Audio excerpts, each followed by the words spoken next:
na tumesubiria kwa miaka mingi hatujapata umeme. Tangu aanze mbunge Deo marehemu yule aliyekufa, amefuatia tena Deo Ngarawa, amekuja huyu Deo huyu Kamonga. Sasa hivi tunategemea kwa Kamonga msaada lazima tutapata. Maisha yanakuwaje bila umeme? Maisha ni magumu. Kwa sababu maisha ni magumu kwa bila umeme. Mwanga ndio maendeleo ya mwananchi. Huwezi kutembea giza kutoka hapa kwa sababu mimi sola naweka ndani. Lakini kutoka hapa mpaka kule natembea giza. Ndio umeshindwa kwa ajili ya hiyo, hata kusoma usiku wanashindwa. Lakini kwa umeme watakuwa nasoma usiku. Wanatoka hapa mpaka shuleni wanatembea tu kusoma, lakini wanashindwa. Unaiambia nini serikali sasa kujua kuharakisha? Ndio maana tunaomba serikali tufikirie. Naomba umeme mtufikirie.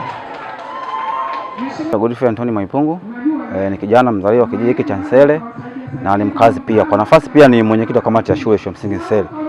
Lakini kwenye changamoto ya umeme kuna fursa nyingi ambazo zinakosekana kwa maisha kama sisi vijana. Tunafahamu umeme ni fursa. Pia umeme unaweza kutengeneza ajira kwa mtu mmoja, jamii kwa ujumla na makundi mbalimbali rika yanaweza kunufaika mbele ya upatikanaji wa swala umeme. Kama hivi saizi watu tunaweza kaweka vitu mbalimbali, tunaweza kufungua mashine kama za kusagia. Changamoto ya kutumia mafuta saizi, unajua na mchafuko huu wa kidunia, changamoto ya mafuta ni kubwa sana. Sasa watu tunatumia mafuta, hiyo pia inaweza kupunguza athari kama hizo. Watu watumia umeme, wakaweka mashine zao vizuri, kwa wanasaga. Hata hapa tuna changamoto sana hata kwenye swala la photocopy. Yaani watu kuweka mashine kama hizi ukatumia umeme wa chanzo cha jua ni changamoto kubwa sana. Kwenye taasisi matumizi ya umeme yanahitajika sana. Kufika shuleni hatuna umeme, muda wote ni giza. Muda mwingine walimu wanatamani kufundisha vipindi vya usiku, lakini inashindikana kutokana na upungufu wa masuala kama umeme.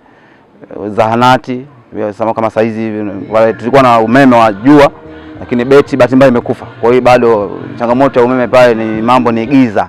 Kwa ni vitu ambavyo vinaweza vikasaidia. Umeme ukifika, fursa kama hizi zitakuwa zimepungua na watu watafanya maboresho ya maisha yao kutoka sehemu moja kwenda sehemu nyingine.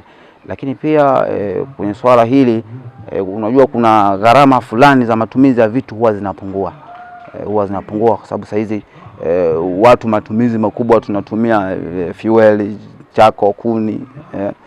Kama sasa hizi taifa linahamasisha masuala ya matumizi ya nishati mbadala. Sasa unakuta mtu anatamani kutumia jiko la umeme, jiko la gesi. Sasa kushindikanika kwa vitu kama hivi vinapelekea watu bado huku matatizo yanakuwa ni mengi. Watu kuugua macho ni kawaida. Swala moshi, kuugua macho ni kawaida. Kwa hiyo vitu kama hivi inaweza vikasaidia kuweza. Ninyi mko kando kabisa ya ziwa. Unadhani kama umeme ukifika hapa mtanufaika vipi na ziwa? Fursa zitaongezeka kiasi gani? Fursa zinaweza zikaongezeka na pengine watu wengine wakaacha kabisa kuvua, wakawa wanatumia fursa ya umeme. Mtu anaweza kajiajiri yeye mwenyewe, akaandaa kitu fulani ambazo anajua hiki kupitia umeme kinaweza kikanisaidia. Kwa mfano saizi watu wanaweza kushughulika hapa, watu wengine wana vibanda saluni, wengine wana vibanda umiza, wengine kama hivi nilivyotaka kutoa mfano, wengine wana mashine za kusagia.